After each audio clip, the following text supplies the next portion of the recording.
புதுச்சேரி அருகே உள்ள பட்டானூர் பகுதியில் நின்றிருந்த டாடா ஏஸ் வாகனம் திடீரென கதவை திறந்த நிலையில் இருசக்கர வாகனத்தில் வந்தவர் டாடா ஏஸ் வாகன கதவில் மோதி எதிரே வந்த டிப்பர் லாரியில் சக்கரத்தில் சிக்கி உயிரிழந்த சம்பவத்தின் சிசிடிவி காட்சிகள் வெளியாகியுள்ளது.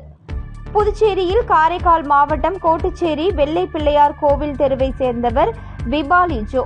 இவர் புதுச்சேரியை அடுத்த பட்டானூர் பகுதியில் உள்ள தனியார் நிறுவனத்தில் பணியாற்றி வருகிறார். இவர் கடந்த 15ஆம் தேதி காலை 10 மணி அளவில் பட்டானூர் பகுதியில் உள்ள சர்வீஸ் ரோட்டில் புதுச்சேரி பகுதியில் இருந்து திருச்சிற்றம்பலம் பகுதி நோக்கி தனது இருசக்கர வாகனத்தில் வேலைக்கு சென்று கொண்டிருந்தார்.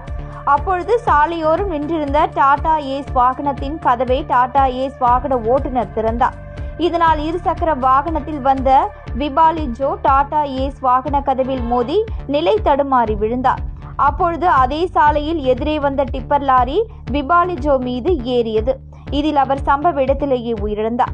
இச்சம்பவம் குறித்து ஆரோவில் போலீசார் வழக்கு பதிவு செய்து விசாரணை நடத்தி வரும் நிலையில் இந்த விபத்தின் பதப்பதைக்க வைக்கும் சிசிடிவி காட்சிகள் தற்பொழுது வெளியாகி உள்ளது.